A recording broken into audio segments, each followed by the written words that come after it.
Morning, guys. So today's lesson requires a lot of creativity and critical thinking. So let's just jump right into it.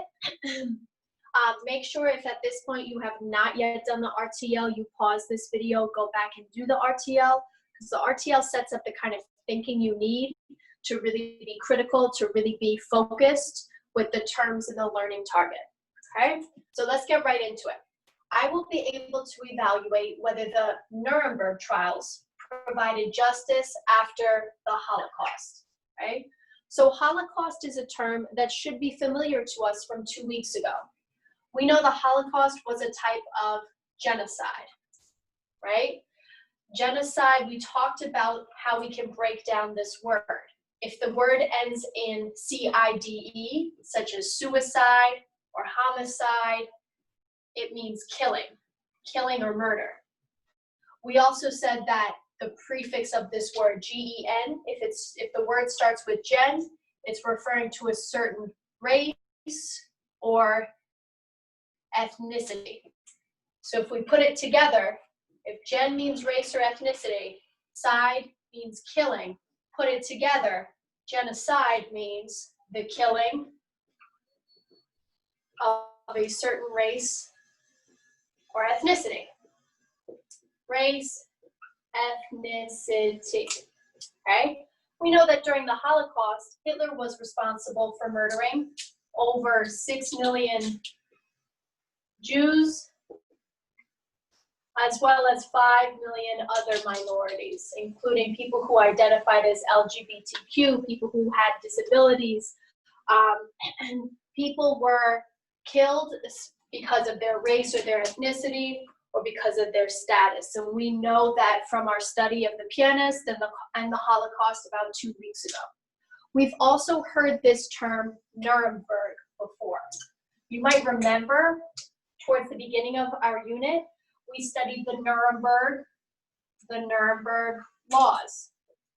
Those were those laws which discriminated against Jewish people in Germany and all the territory, all the land that Germany took over. So those laws were things that segregated Jews from the rest of German society. You might remember that picture of a woman sitting on a bench that was labeled only for Jews.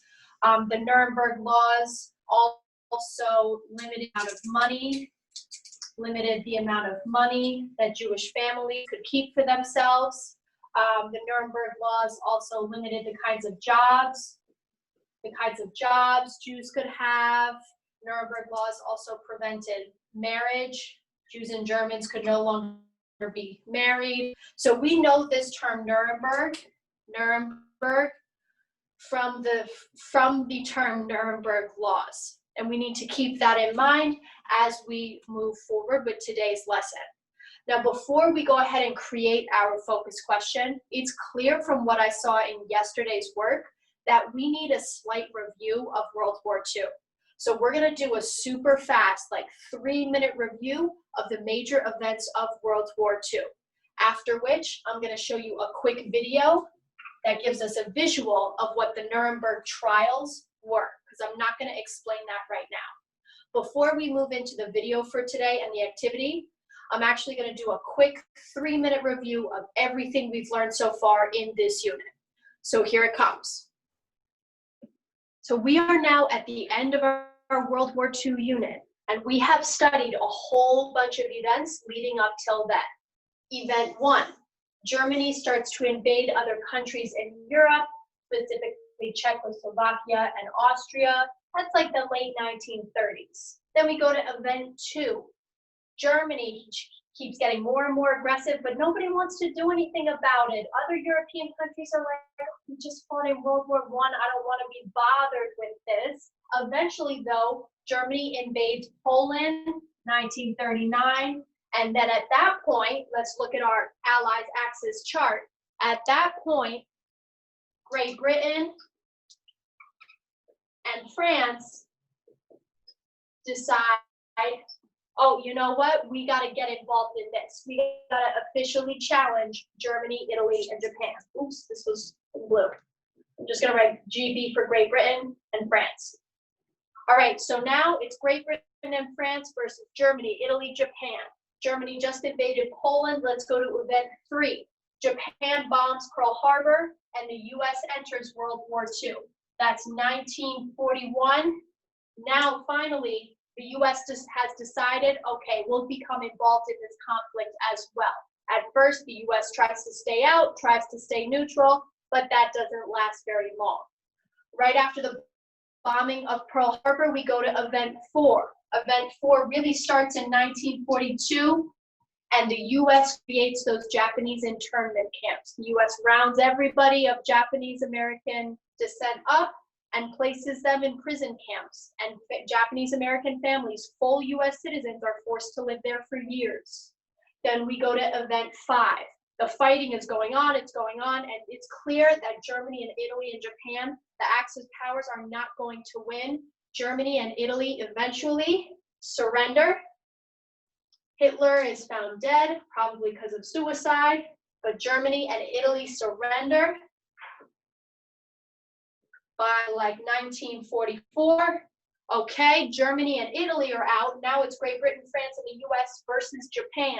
But Japan will not give up. So as we learned yesterday, the US decides toward the end of 1944 to drop atomic bombs on Hiroshima and Nagasaki. And the US and the Allies end up winning the war. The Allies win the war. So now is our first lesson that has to do with after World War II. We know terrible stuff happened during World War II. The Holocaust happened, the internment camps happened, the dropping of the atomic bomb happened. And now the world has to figure out, okay, all of these terrible things happened. How do we prevent stuff like this from happening in the future?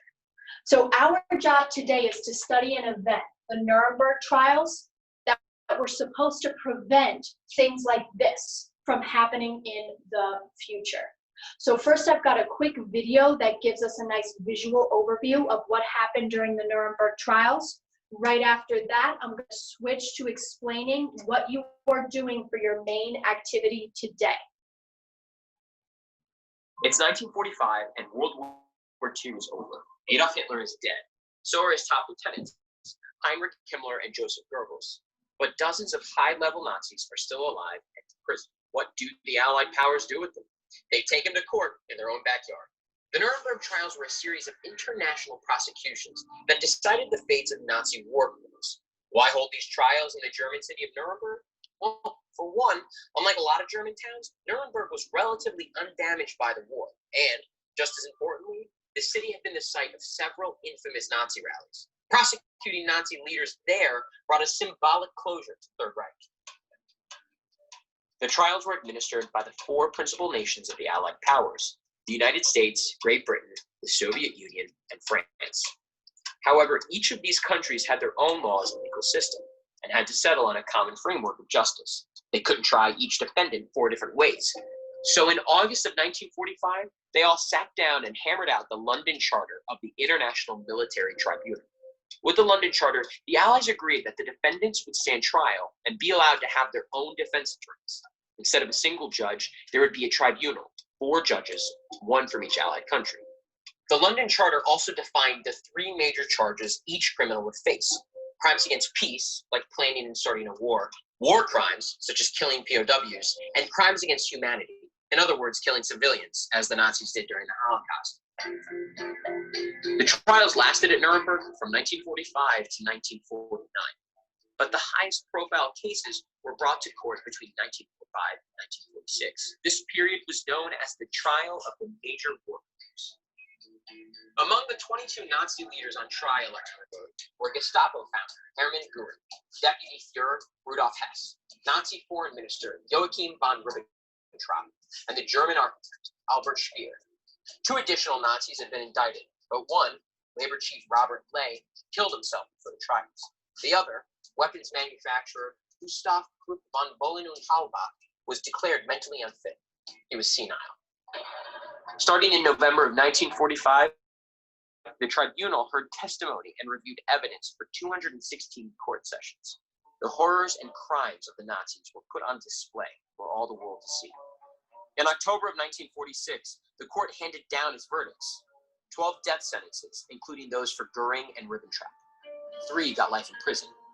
4 got lengthy jail terms, and 3 were acquitted. Nothing could undo the devastation of the war. Nothing could bring back the millions of lives lost in the Holocaust and the millions more lost in battle. But the Nuremberg trials were an important step towards rebuilding an international system of justice.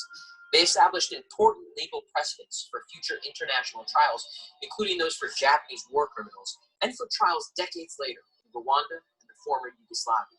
The Nuremberg trials officially entered the crimes of the Third Reich into the historical record, so that there would be no doubt about what the regime had done.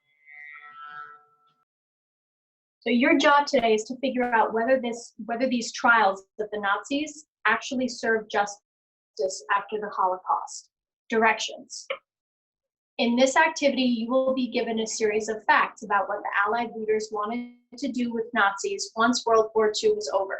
You will also be given a series of opinions on what should have been done with those guilty for the Holocaust. Complete your fact statement, what do you think, graphic organizer below, using the model to guide you. Pick 4 statements. So in the example, you have first a fact. Winston Churchill, the British leader, thought that the Nazi leaders should be hanged immediately without a trial, but other leaders thought they should be put on trial first. The statement for the first row is, those responsible for the Holocaust should be killed or jailed. They do not have a right to a fair trial in a court of law. So this is a response, an exemplary response from a former student. This person selected that they strongly agree. Then they explained why they strongly agree. As Americans, we have the ability to set worldwide example and show that even the most terrible criminals should be given a fair trial. That means all people, no matter what they did, have a lawyer. I can understand why Prime Minister Churchill would think that way. Britain was fighting in World War II a lot longer than the US and suffered a lot more damage. So I get why he thinks Nazi leaders should be hanged without a trial. But I still think America has a responsibility to the world to provide a fair legal trial and to make sure that we do not just act out of emotion. So that was an exemplary explanation that this student provided to explain why they strongly agree with the statement in the center. You have a total of 6 statements, 6 different facts. Complete your explanation for 4. Do not provide 1-sentence answers. When you're finished, make sure to answer your exit ticket question.